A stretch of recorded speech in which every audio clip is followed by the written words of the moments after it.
Hello my dear students, कैसे हो आप सब। लास्ट क्लास में हमने average speed and numericals based on average speed discuss किया था। आज के इस वीडियो लेक्चर में हम डिस्कस करने वाले हैं इंस्टेंटेनियस स्पीड और साथ ही में आपको समझ में आ जाएगा इंस्टेंटेनियस वेलोसिटी, क्योंकि दोनों में कॉन्सेप्ट सेम है। ठीक है, तो चलिए स्टार्ट करते हैं। Now what is instantaneous speed. जैसा कि नाम से ही पता चल रहा है, इंस्टेंटेनियस स्पीड का मतलब speed of the body at any instant of time or at any instant point on its path। कि जब कोई बॉडी मूव कर रही है उसके पाथ पे किसी भी पर्टिकुलर इंस्टेंट ऑफ टाइम पे या किसी भी एक पाथ के एक पॉइंट पर जब आपको स्पीड फाइंड करने के लिए कहा जाए तो इसका मतलब वो स्पीड इंस्टेंटेनियस स्पीड है। Okay, so first right it's definition. It is the speed of the body.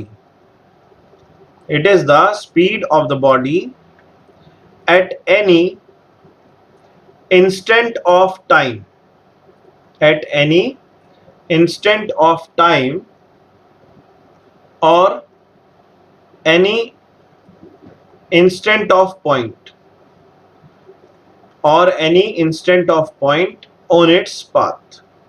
कि जिस पाथ पर बॉडी मूव कर रही है उस पाथ के किसी एक पॉइंट पे या किसी इंस्टेंट ऑफ टाइम पे जब आपको स्पीड कैलकुलेट करनी होगी उस स्पीड को हम कहेंगे इंस्टेंटेनियस स्पीड। इसको हम ग्राफ के मेथड से, डायग्राम के मेथड से अंडरस्टैंड करते हैं। और साथ ही में ये बात भी ध्यान दीजिए कि जो आपकी बाइक जब आप चलाते हैं या कोई भी व्हीकल जब आप ड्राइव करते हैं तो उस व्हीकल के किसी भी एक पर्टिकुलर पॉइंट पर जब आप स्पीड चेक करते हैं with the help of the speedometer तो वो स्पीड इंस्टेंटेनियस स्पीड होती है। अर्थात इसका मतलब ये है कि स्पीडोमीटर हमें इंस्टेंटेनियस स्पीड बताता है। Okay, now let us understand with the help of a graph. This is the graph. ये आपका एक्स एक्सिस है और ये वाई एक्सिस है। ठीक है, और जहां पर दोनों एक्सिस इंटरसेक्ट होते हैं उसको हम ओरिजिन बोलते हैं। एक्स एक्सिस पर हम रिप्रेजेंट कर रहे हैं टाइम इन सेकेंड और वाई एक्सिस पर हम रिप्रेजेंट कर रहे हैं distance in metre. Clear. Now ये हमने एक किसी पार्टिकल का एक ग्राफ ड्रॉ किया। अब ग्राफ देख के आपको पता चल रहा है ये ग्राफ नॉन लीनियर है, कर्व है। जब ग्राफ कर्व है, नॉन लीनियर है, इसका मतलब ये मोशन नॉन यूनिफॉर्म मोशन है। ओके, नाउ अगर मैं आपसे कहूं कि आप मुझे इन दो पॉइंट्स के बीच में इसकी वेलोसिटी बता दीजिए तो आप क्या करोगे? आप इनको मार्क करोगे, पॉइंट ए और पॉइंट बी। पॉइंट ए पर जो टाइम है वो हमने मार्क किया t1 और पॉइंट बी पर जो टाइम है वो हमने मार्क किया t2। t1 टाइम पर पार्टिकल की जो पोजीशन है ओरिजिन से वो है x1 और t2 टाइम पर जो पार्टिकल की पोजीशन है वो है x2। ओके, जैसे ही हम इनको ज्वाइन करेंगे ये एक राइट एंगल ट्राइंगल बन गया और अगर हम इसे फाइंड करना चाहें तो बहुत आसानी से फाइंड कर सकते हैं x2 माइनस x1 करके, और ये हो जाएगा t2 माइनस t1। ओके, तो x2 माइनस x1 को हम डेल्टा x से रिप्रेजेंट करते हैं, that is the change in distance और change in position. Now delta t is t2 minus t1। यहां पर मैं वन डायरेक्शनल पाथ कंसीडर कर रहा हूं। ठीक है, और one directional and one dimensional. So delta x is x2 minus x1 and delta t is t2 minus t1। जब आपसे पूछा गया इसका स्लोप बताइए तो आप स्लोप बहुत आसानी से कैलकुलेट कर सकते हैं। स्लोप का फॉर्मूला होता है tan थीटा और इस डायग्राम में मैंने थीटा यहां पर रिप्रेजेंट किया। ठीक है, अब जो tan थीटा है उसका फॉर्मूला क्या होता है? y axis dy by dx, change in y axis upon change in x axis. So change in y axis, लेकिन y एक्सिस पर क्या चेंज हो रहा है? y एक्सिस पे चेंज हो रहा है हमारा delta x। So I right here it is delta x and on axis it is delta t।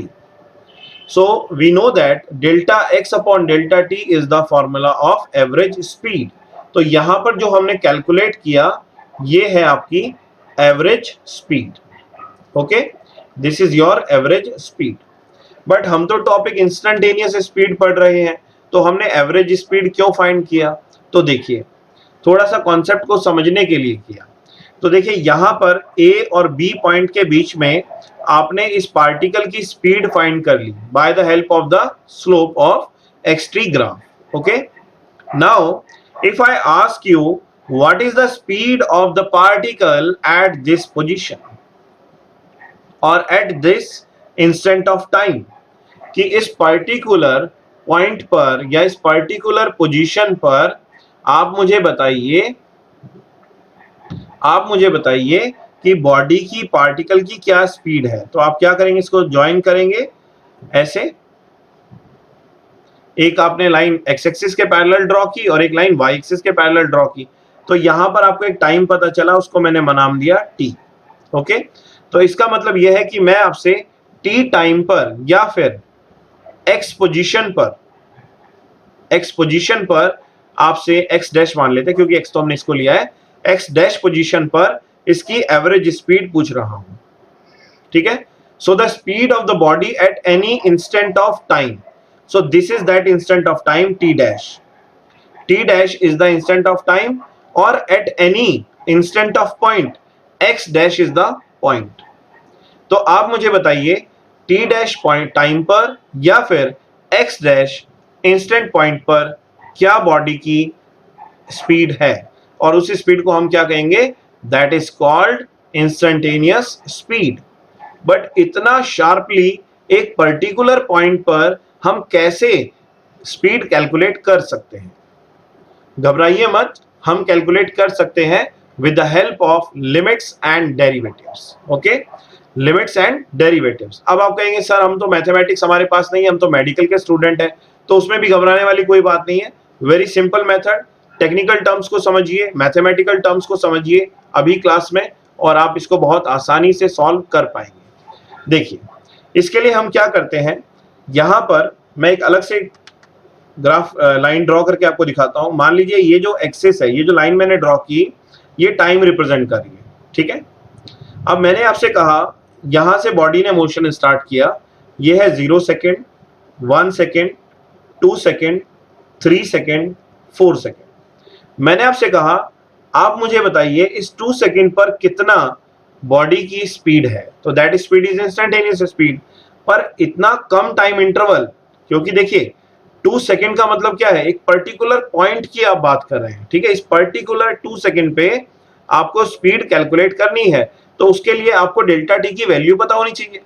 अब इसमें क्या होगा, जितना डेल्टा टी आपका स्मॉलर होगा, जितना डेल्टा टी शॉर्ट होगा, उतना प्रिसाइसली एक्यूरेटली आप इंस्टेंटेनियस स्पीड को कैलकुलेट कर पाएंगे।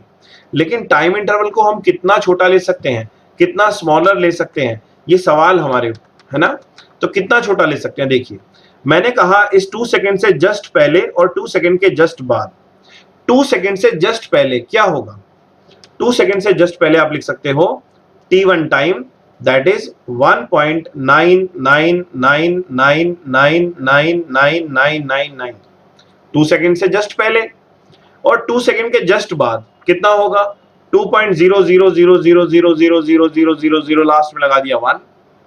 ठीक है, अब जब आप इसको माइनस करोगे, डेल्टा टी फाइंड करोगे, तो कितना आएगा, t2 माइनस t1। अब t2 माइनस t1 जब करेंगे तो कितना आएगा, इसमें से इसको माइनस करके देख लीजिए, तो ये अप्रोक्सीमेटली जो मेरे हिसाब से है ये आएगा 0.000000 एंड 2, लास्ट में 2 आ जाएगा। ठीक है ना, तो ये वैल्यू जो डेल्टा टी आपने फाइंड किया, ये वैल्यू किसके इक्वल है, this is very close to 0। This delta t is approaching to 0। Mathematical language में इसको क्या बोलते हैं, डेल्टा टी अप्रोचेस टू 0 और delta t tends to be 0 और delta t tries to be 0, कि डेल्टा टी जो है वो 0 को अप्रोच कर रहा है, डेल्टा टी 0 बनना चाह रहा है। हम इतने minimum short interval of time पर किसी बॉडी की स्पीड कैलकुलेट करना चाहते हैं।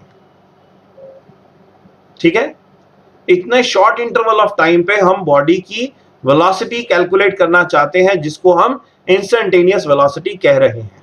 अब मैथमेटिक्स में क्या होता है, ऐसे क्वेश्चंस को सॉल्व करने के लिए या ऐसे टॉपिक्स को सॉल्व करने के लिए हम यहां पर लिमिट और डेरिवेटिव की मदद लेते हैं। अब देखिए लिमिट और डेरिवेटिव क्या होता है। जो भी आपकी एवरेज स्पीड है, इस एवरेज स्पीड में मैं टाइम को एक लिमिट दे दूंगा, और वो लिमिट क्या है, लिमिट LIM लिख सकते हैं या LT लिख सकते हैं, जो आपको सुटेबल लगे आप वो यूज कर सकते हैं, ठीक है। और लिमिट के जस्ट नीचे आप लिखेंगे delta t approaches to zero. इसका ये मतलब है कि हम टाइम जो है वो infinitely, this time is infinitely small और this time is approaches to zero. अब ये जो आपने फाइंड किया, जैसे ही आप लिमिट लगाएंगे आपकी एवरेज स्पीड किस में कन्वर्ट हो जाएगी, इंस्टेंटेनियस स्पीड में। Now this is called instantaneous speed. Okay, तो ऐसे हम इंस्टेंटेनियस स्पीड निकाल सकते हैं। किसी भी एवरेज स्पीड में आप लिमिट लगा दीजिए, आपको इंस्टेंटेनियस स्पीड पता चल जाएगी। अगर इंस्टेंटेनियस वेलोसिटी निकालनी है तो एवरेज वेलोसिटी में लिमिट लगा दीजिए। क्लियर? अब देखिए ये तो लिमिट है। अब जो मेडिकल के स्टूडेंट हैं उनको तो लिमिट सॉल्व करना आता नहीं है, तो वो कैसे सॉल्व करेंगे? तो उनके लिए हम क्या करते हैं, हम बदल देते हैं यहाँ पे डिफरेंशिएशन की। ठीक है, चैप्टर का नाम क्या है मैथमेटिक्स में, लिमिट्स एंड डेरिवेटिव्स। हम इसको डेरिवेटिव फॉर्म में कन्वर्ट कर सकते हैं। कैसे? सो हम यहां पर लिख सकते हैं dx बाय dt। अब ये dx बाय dt क्या है, इसका मतलब है differentiation of x with respect to time, और इसको हम कहेंगे इंस्टेंटेनियस स्पीड। सो जब भी आप x फंक्शन का डिफरेंशिएशन करेंगे विद रिस्पेक्ट टू टाइम, जब भी आप पोजीशन का, डिस्टेंस का डिफरेंशिएशन करेंगे विद रिस्पेक्ट टू टाइम, तो आपको क्या मिलेगी, instantaneous speed. So dx by dt is called instantaneous speed and we read it like this: derivative of x with respect to t, या फिर आप बोल सकते हैं differentiation of x with respect to t, और आप बोल सकते हैं first order derivative. First order इसलिए बोल रहे हैं क्योंकि यहां पे d आपका फर्स्ट है, अगर सेकंड ऑर्डर होता तो 2 हो जाता। ठीक है, फर्स्ट ऑर्डर का मतलब एक बार डिफरेंशिएट करना है, सेकंड ऑर्डर का मतलब 2 बार डिफरेंशिएट करना है, थर्ड ऑर्डर का मतलब 3 बार डिफरेंशिएट करना है with respect to particular variable. First order derivative. Okay, so these are ये हमारे क्या है, डेरिवेटिव। अब dx बाय dt को सॉल्व कैसे करेंगे, इंस्टेंटेनियस वेलोसिटी कैलकुलेट कैसे करेंगे, तो उसमें घबराने वाली बात नहीं है। मैं बेसिक्स आपको डिफरेंशिएशन अभी डिफाइन कर देता हूं, जिसके हेल्प से आप इस तरह के न्यूमेरिकल सॉल्व कर सकते हैं।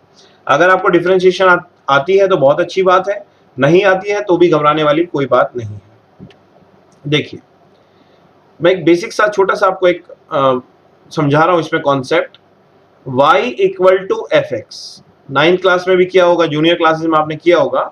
y is equal to f x कैसे रीड करते हैं, हम इसको पढ़ते हैं y is the function of x, y is the function of x, ऐसे ही पढ़ते हैं।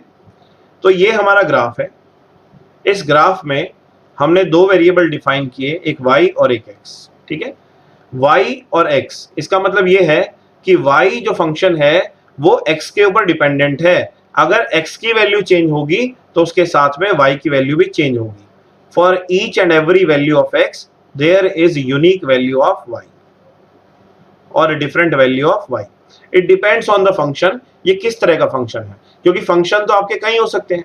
फंक्शन आपका अलजेब्रिक भी हो सकता है, लॉगरिथमिक भी हो सकता है, ट्रिग्नोमेट्रिक भी हो सकता है, एक्सपोनेंशियल भी हो सकता है। There are number of types of functions. ठीक है, फंक्शन कोई भी हो सकता है, लेकिन मेथड सबका इसमें हमारा जो है यूनिफॉर्मिटी है, सेम रहेगा। तो y is the function of x, लेकिन हम जो सिचुएशन से डील कर रहे हैं उसमें हमने x के प्लेस पर टाइम लिया है और y के प्लेस पर हमने डिस्टेंस लिया है, जिसको मैंने x से रिप्रेजेंट किया है। ठीक है, तो अब मैं ऐसा लिखता हूं x is equal to ft। इसको आप कैसे पढ़ोगे, x is the function of time, x is the function of time, कि x जो है वो टाइम t के साथ चेंज हो रहा है, ऑब्जेक्ट की पोजीशन टाइम के रिस्पेक्ट में चेंज हो रही है, डिफरेंट टाइम पे पोजीशन डिफरेंट है। सो वो हमें डिफाइन होगा with the help of the function. ठीक है, जैसे मान लीजिए मैंने आपको दिया ft की value, x equal to f t लिखा और फंक्शन ऑफ टाइम को मैंने लिख दिया T square plus 2t plus 1। अब मैं आपसे कहूं, आप बताइए मुझे what is the instantaneous speed at 2 second, तो आप क्या कहोगे? आप कहोगे सर इंस्टेंटेनियस स्पीड का फॉर्मूला होता है dx बाई dt, और dx बाई dt है और x की वैल्यू गिवन है। क्या वैल्यू है? T square plus 2t plus 1 d by dt। हम इसका डिफरेंशिएट कर देंगे विद रिस्पेक्ट टू टाइम, तो हमें इंस्टेंटेनियस स्पीड पता चल जाएगी। पर सवाल फिर वही आ गया कि हम इसको डिफरेंशिएट करेंगे कैसे? हमें तो डिफरेंशिएशन आती नहीं है, हम तो मेडिकल के स्टूडेंट हैं, है ना, या नॉन मेडिकल वाले, हमने तो ये चैप्टर भी पढ़ा ही नहीं है जी, हमें तो आती ही नहीं है, तो उसमें भी कोई टेंशन वाली बात नहीं है। तो चलिए पहले डिफरेंशिएशन ही सिखा देते हैं, ठीक है। तो सबसे पहले हम क्या करते हैं, इंपॉर्टेंट रिजल्ट्स ऑफ डिफरेंशिएशन, या जिनको आप फॉर्मूला कहते हैं या थ्योरम्स कहते हैं, हम उन इंपॉर्टेंट रिजल्ट्स को समझ लेते हैं जिनकी मदद से हम इंस्टेंटेनियस न्यूमेरिकल सॉल्व कर पाएंगे, ठीक है, इंस्टेंटेनियस स्पीड के न्यूमेरिकल सॉल्व कर पाएंगे। तो इंपॉर्टेंट रिजल्ट्स ऑफ डेरिवेशन, ये रिजल्ट्स आपको पता होने चाहिए, तभी आप डिफरेंशिएशन कर पाएंगे। जैसे सबसे पहली बात अगर मैं आपसे कहूं कि मान लीजिए आपके पास एक फंक्शन है with respect to time f t, और फंक्शन की वैल्यू आपको गिवन है टी की पावर एन, तो यहाँ पर जो सबसे पहला रिजल्ट है, जो सबसे ज्यादा यूज होता है, D by D T of T की पावर एन। मतलब इसका ये है कि हमें फंक्शन एफ टी जिसकी वैल्यू है टी की पावर एन, उसको डिफरेंशिएट करना है विद रिस्पेक्ट टू टाइम। हम इसको डिफरेंशिएट करना चाहते हैं विद रिस्पेक्ट टू टाइम। तो इसका फॉर्मूला ये है, जो भी यहाँ पर वेरिएबल है, ठीक है, जिसको हम डिफरेंशिएट करना चाहते हैं, कौन से वेरिएबल को डिफरेंशिएट करना चाहते हैं? टी को, और टाइम के ही रिस्पेक्ट में। तो टी की पावर एन है, तो आपको बस इतना याद रखना है, जो भी पावर है वो पावर कोफिशिएंट बन जाएगी, और जो पावर होगी उसमें से आपने 1 को सब्ट्रैक्ट करना है। जो पावर है वो कोफिशिएंट बन जाएगी, आगे आ जाएगी, और पावर में से 1 को सब्ट्रैक्ट करना है। जैसे एग्जांपल देख लेते हैं, ठीक है। जैसे मान लो x की पावर, या t की टर्म्स में ही करते हैं क्योंकि हमें t से ही डील करना है, t की cube D by D T of t cube, ये करना है। तो पावर 3 है, 3 को आप एज अ कोफिशिएंट लिख दोगे, और फिर 3 में से 1 को माइनस कर दोगे, जो भी पावर होगी उसमें से 1 को माइनस कर देंगे, सो रिजल्ट आ गया 3t स्क्वायर, ठीक है। ये हमने डिफरेंशिएशन किया। ऐसे ही हमारे पास एक और फॉर्मूला है, ये देखिए D by D T of A, ठीक है, D by D T of A. तो इसका मतलब हमें ए को डिफरेंशिएट करना है विद रिस्पेक्ट टू टी, लेकिन क्या न्यूमरेटर में वो वेरिएबल प्रेजेंट है जिसके रिस्पेक्ट में हम डिफरेंशिएट करना चाहते हैं? हम डिफरेंशिएट करना चाहते हैं विद रिस्पेक्ट टू टी, लेकिन क्या न्यूमरेटर में टी है? तो न्यूमरेटर में टी नहीं है। जब वो वेरिएबल न्यूमरेटर में नहीं होगा, तो जो वेरिएबल प्रेजेंट है ये ए है, ये टी तो है नहीं, तो ये इस हमारे लिए क्या है? ये हमारे लिए कांस्टेंट है। हम टी के रिस्पेक्ट में डिफरेंशिएट करना चाहते हैं, लेकिन न्यूमरेटर में टी नहीं है, इसका मतलब ये हमारे लिए कांस्टेंट है, और कांस्टेंट का डिफरेंशिएशन होगा 0। जैसे मैंने आपसे कहा D by D T of T square plus 4, तो अब यहां क्या करोगे? D by D T of T square करोगे plus D by D T of 4 करोगे। तो by D by D T of T square जब कर रहे हैं तो ये आ जाएगा 2t, plus D by D T of 4 करोगे तो ये हो जाएगा 0। क्यों? क्योंकि जो पावर है वो तो आगे चली गई एज अ कोफिशिएंट, और पावर में से 1 माइनस हो गया, ठीक है। और ये जो 4 है न्यूमरेटर, अब यहाँ पे इसके साथ t तो है ही नहीं। जब यहाँ पर न्यूमरेटर में t नहीं है, तो ये हमारे लिए कैसा बिहेव करेगा? एज अ कांस्टेंट बिहेव करेगा, और कांस्टेंट का डिफरेंशिएशन क्या होता है? 0। तो मैं यहाँ पर लिख सकता हूँ 2t की पावर 1, ओके, 2t की पावर 1। अब उसके बाद देखिए नेक्स्ट 2 फॉर्मूले हमने डिस्कस किए। अब फॉर्मूला नंबर है 3। फॉर्मूला नंबर 3 में हम क्या करेंगे? D by D T of trigonometric function. अब ट्रिग्नोमेट्रिक फंक्शन हमारे क्या क्या हो सकते हैं, ठीक है। ट्रिग्नोमेट्रिक फंक्शन तो हमारे बहुत सारे हैं, साइन है, कॉस है, टेन है, बहुत सारे फंक्शंस हैं। तो मान लीजिए कुछ फॉर्मूला मैं बता रहा हूं, अगर D by D T of sine T है, तो साइन टी का डिफरेंशिएशन होता है कॉस टी। इसके बाद D by D T of अगर कॉस टी है, तो इसका डिफरेंशिएशन होगा माइनस साइन टी। उसी तरीके से अगर मान लीजिए D by D T of log T है, तो लॉग टी का होगा 1 बाई टी, ओके। और sixth formula D by D T of E की पावर टी है, तो ये ई की पावर टी ही रहेगा। ये फॉर्मूलाज आपको आने चाहिए, बेसिक फॉर्मूलाज हैं। ऐसे तो बहुत सारे फॉर्मूलाज हैं, उसकी मैं स्पेशल वीडियो आपको बना के बताऊंगा कैसे हम इनके न्यूमेरिकल डिफरेंशिएशन के किस तरीके से और फॉर्मूलाज की हेल्प से सॉल्व करते हैं। उस वीडियो में मैं different product rule, quotient rule, chain rule, सारे रूल भी डिफाइन कर दूंगा। ठीक है, तो चलिए अब इन फॉर्मूलाज का यूज करते हैं to find the instantaneous speed. मान लीजिए मैं आपको एक क्वेश्चन लिखता हूं यहां पे, if the, this is the question, आप सॉल्व करिएगा, कोशिश करिएगा, वीडियो को पॉज कर देना क्वेश्चन के बाद और उसको सॉल्व करने की कोशिश करना। ठीक है, if the x is equal to t square plus, और थोड़ा सा टफ करते हैं इसको, 3/2 कर देते हैं। ठीक है, if the x is equal to T की power 3/2 plus T square -15 then find the instantaneous speed, then find the instantaneous speed at t equal to 3 second. अगर x की वैल्यू ये है, x का ये फंक्शन है, x की value t पर डिपेंड करती है, तो आप मुझे बताइए इंस्टेंटेनियस स्पीड की वैल्यू क्या होगी जब टाइम 3 सेकेंड है। तो हमें पता है इंस्टेंटेनियस स्पीड का formula d by D T of t की पावर 3/2 प्लस टी स्क्वायर -15।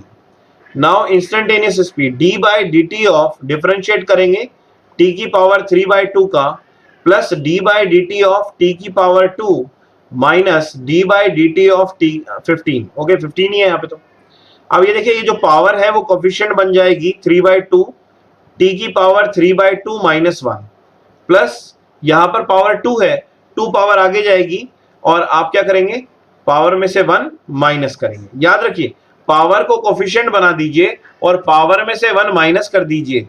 आप 15 का डिफरेंशिएट करेंगे, 15 के साथ डिनोमिनेटर में जो वेरिएबल है t वो तो नहीं है, इसका मतलब 15 हमारे लिए कैसा बिहेव करेगा, एज अ कांस्टेंट, और कांस्टेंट का डिफरेंशिएशन होता है 0। सो इट इज 3/2 t की पावर 1/2, क्योंकि 2 1 2, 3 - 2 1, 1/2 plus 2 t, 2 - 1 is 1. Okay, now this is the instantaneous speed, but we have to find the instantaneous speed at t equal to 3 second. लेकिन हमें तो instantaneous speed 3 second पे find करनी है, तो वो कैसे करेंगे देखिए। तो यहां पर आप t की वैल्यू पुट कर दीजिए 3/2, it is 3/2, 3 power 1/2 plus 2 into 3, सो ये हो गया 3√3/2 प्लस 6।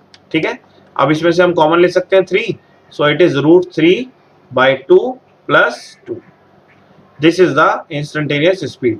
आप इसकी यूनिट भी लिख सकते हैं, जो भी यूनिट क्वेश्चन में दी होगी उसके अकॉर्डिंग। ठीक है, जनरली मीटर पर सेकंड यूज करना चाहिए, लेकिन अभी क्वेश्चन में बताया नहीं है, इसलिए हमने यहाँ पर यूनिट, सिर्फ यूनिट लिख दिया। ओके, तो ऐसे हम सॉल्व कर सकते हैं। चलिए एक क्वेश्चन हम और डिस्कस कर लेते हैं। ये क्वेश्चन आईआईटी में आया है। इस क्वेश्चन में देखिए क्या बताया है, the distance x of a particle moving in one dimension under the action of constant force is related to time t by the equation. तो ये क्वेश्चन है, टाइम की वैल्यू हमें गिवन है √x + 3, where x is in metre, x यहां पर metre में है और टाइम जो है वो सेकंड में है। ठीक है, x मीटर में है और टाइम सेकंड में है। Find the displacement of the particle when it's instantaneous velocity is 0। जब इंस्टेंटेनियस वेलोसिटी 0 है तब आपको x की वैल्यू फाइंड करनी है। ठीक है, तो हम क्या करेंगे, पहले इंस्टेंटेनियस वैल्यू निकाल लेते हैं। तो इंस्टेंटेनियस वेलोसिटी कैसे कैलकुलेट करेंगे, तो हम क्या करते हैं, देखिए इसको ऐसा लिख सकते हैं, √x = t - 3 लिख सकते हैं, √x = t - 3। Now squaring both sides, जब हम स्क्वायर करेंगे दोनों तरफ तो क्या आएगा, √x का स्क्वायर = t - 3 का square. So I can write it as x = t² + 9 - 2 3 × t। ठीक है ना, a² + b² - 2ab। So x is equal to t² - 6t + 9. This is the value of x. Now what is instantaneous speed? Instantaneous speed is dx by dt। तो d by dt करेंगे x का t square minus 6t plus 9। So यहां पर देखिए ये आ जाएगा 2t, power आगे, पावर में से 1 माइनस 6, यहां पर पावर कितनी है 1, 1 आगे जाएगा और पावर में से 1 माइनस 9 कांस्टेंट की तरह बिहेव करेगा, इसका डिफरेंशिएशन 0। सो 2t माइनस 6 और t की पावर 0, तो मैं इसको लिख सकता हूं, it can be written as 2t minus 6, क्योंकि जब वेरिएबल की पावर 0 है तो उसका मतलब उसकी वैल्यू 1 है। अब इन्होंने कहा कि इंस्टेंटेनियस वेलोसिटी जब 0 है उस समय पे आपने displacement of the particle find करनी है। तो कैसे करेंगे? तो find the value of x। So x की वैल्यू निकालने से पहले हमें t की वैल्यू कैलकुलेट करनी पड़ेगी। तो मैं यहां पर इंस्टेंटेनियस स्पीड की वैल्यू 0 पुट कर देता हूं, 2t माइनस 6, तो t की वैल्यू हमारी आ गई 6/2, that is 3 second. Okay, so time is equal to 3 second. Now the question is what is displacement. तो क्या डिस्प्लेसमेंट है, क्या वैल्यू है x की एट 3 सेकेंड।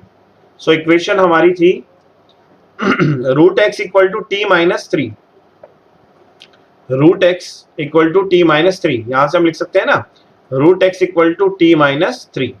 सो जो root x equal to t minus 3 है हम यहां पुट करेंगे, आप देखिए, yes, root x equal to t minus 3, 3 minus 3, so x is equal to 0 metre. तो x की वैल्यू आई 0 मीटर। इस तरीके से हम क्वेश्चंस को सॉल्व कर सकते हैं इंस्टेंटेनियस स्पीड के न्यूमेरिकल्स। ओके, इस वीडियो की जो पीडीएफ है वो आपको डिस्क्रिप्शन बॉक्स में मिल जाएगी, क्लियर, उसका लिंक मैं डिस्क्रिप्शन बॉक्स में शेयर कर दूंगा, आप वहां से इस पीडीएफ को नोट डाउन कर सकते हैं। और इंस्टेंटेनियस वेलोसिटी भी बिल्कुल सेम यही है, बस वहां पर एक फर्क है, डिस्टेंस की जगह डिस्प्लेसमेंट आ जाएगा, बाकी सब कुछ सेम रहेगा, कॉन्सेप्ट यही रहेगा, क्लियर, डिस्टेंस की जगह डिस्प्लेसमेंट आ जाएगा। I hope you all understood this concept. लेकिन अगर उसके बाद भी कोई डाउट है तो आप कमेंट बॉक्स में मुझसे पूछ सकते हैं, ठीक है। अगर आप चैनल पर पहली बार आए हैं तो सब्सक्राइब जरूर करिए, नोटिफिकेशन बेल जरूर दबाइए, और अगर आप हमारे यहाँ रेगुलर विजिट करते रहते हैं तो चैनल को लाइक करिए और अपने फ्रेंड्स के साथ शेयर करिए। इसी के साथ धन्यवाद, जय हिंद, जय Bharat. It is your loving channel Physics Love. Bye bye.